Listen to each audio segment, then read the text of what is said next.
All right, buckle up, everybody, because today we are diving headfirst into the world of South Korean business.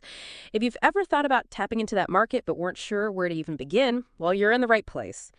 We're doing a deep dive with Avalinks, and let me tell you, their platform is like having a secret weapon. It's like having a local guide, a market analyst, and a business partner all rolled into one. They've got company listings, articles on navigating the business culture, which, let me tell you, is a whole other beast.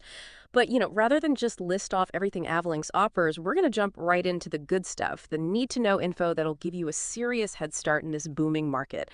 And one of the things that really struck me when I was poking around on Avalinks is just how diverse South Korea's business scene really is.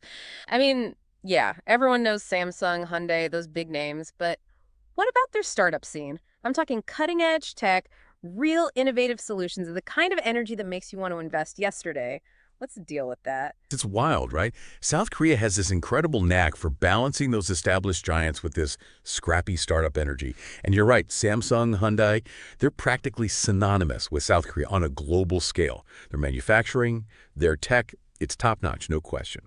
But what Avalinx really brings to light is this other layer, this hunger for innovation that's driving this whole new generation of entrepreneurs. Especially in tech, they're fearless, challenging the status quo, and that makes for a really exciting business environment. Yeah, it's like they're building the future with this bedrock of already proven success. Which, speaking of, we got to talk about those big players for a second. Specifically, the chaebols. Oh, I've heard that term thrown around, but honestly, I wasn't totally clear on what it meant until I dug into the Avalinx material. So for anyone else who needs a refresher, we're talking family-controlled conglomerates that basically have a huge impact on the entire South Korean economy, right? Samsung, Hyundai, LG, these are the big players, and yeah. if you want to play the game in South Korea, you have to understand their influence. So for someone like our listener who's thinking about breaking into that market, what's the key takeaway here? Why does it matter so much? Imagine, for a second, going toe-to-toe with a cable. Or, better yet, having one as an ally. These aren't just big companies, they're major forces across so many industries. They could be your biggest competitor one day and potentially investing in your company the next. Understanding their influence is crucial. It's like learning the rules of the game before you even step on the field. And Avalinx does a fantastic job breaking it all down, their structure, their impact on different sectors, even their potential as partners. They even had some really insightful analysis on how a smaller company can approach these giants for possible collaborations. So it's not enough to just recognize the name, it's about understanding this whole network of influence and how to strategically work within that framework. Business chess. Which reminds me actually of something else I found super interesting in Avalink's research. They talked about how even Walmart struggled to make it in South Korea. If Walmart couldn't quite crack the code, it's not as simple as just showing up with a big name. It seems like understanding the industries, even the giants like the K-balls, it's only part of the equation. And that brings us to something Avalinx emphasizes throughout their materials.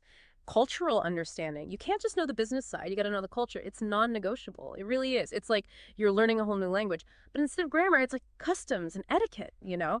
And from what I saw in Avalinx, it goes way beyond just like knowing how to bow properly. We're talking about how decisions are made, how you build relationships. It's connected to everything. It's true.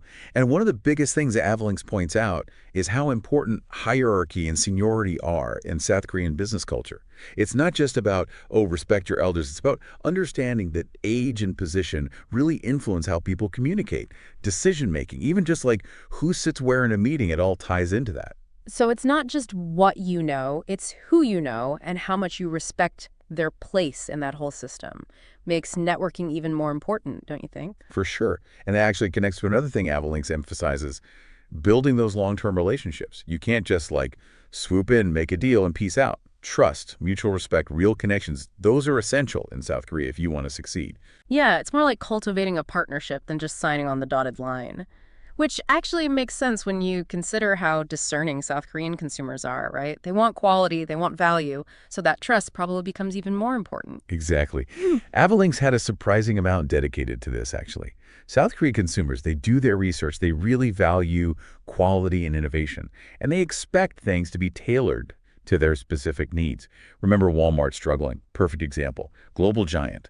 Underestimated how important it is to really localize your approach. Right, it's like a good reminder that what works in one market doesn't always translate, no matter how big you are. Got to be adaptable, willing to adjust. So, okay, we've talked about how diverse and dynamic South Korea's business landscape is, the influence of the K-balls, the importance of understanding the cultural side of things. But for someone listening to this, like, how do they actually get started? What are the practical steps? Because it can feel kind of overwhelming, right? Yeah, it can feel like, whoa, where do I even begin? It's like showing up in a new city without a map or GPS or anything. Totally. But luckily, that's where Avalinks really shines. They give you those directions, those practical steps. One thing they really hammer home is how important it is to find the right local business partner. Okay, so like find a local who knows what's up. Exactly. Yeah. Think of it like, you wouldn't climb Mount Everest without a Sherpa, right? Someone who knows the terrain. Same idea here.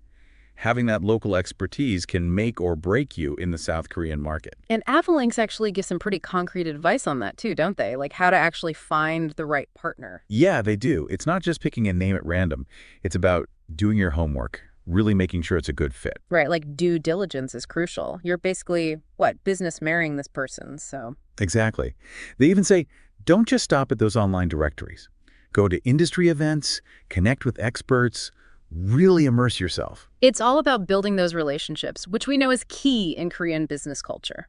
Speaking of key, Avalinks didn't shy away from another important topic, cybersecurity. Like, you can't escape that these days, can you, no matter where you're doing business?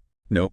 Non-negotiable, especially in South Korea. Their tech is so advanced, but that also makes them a target. Right.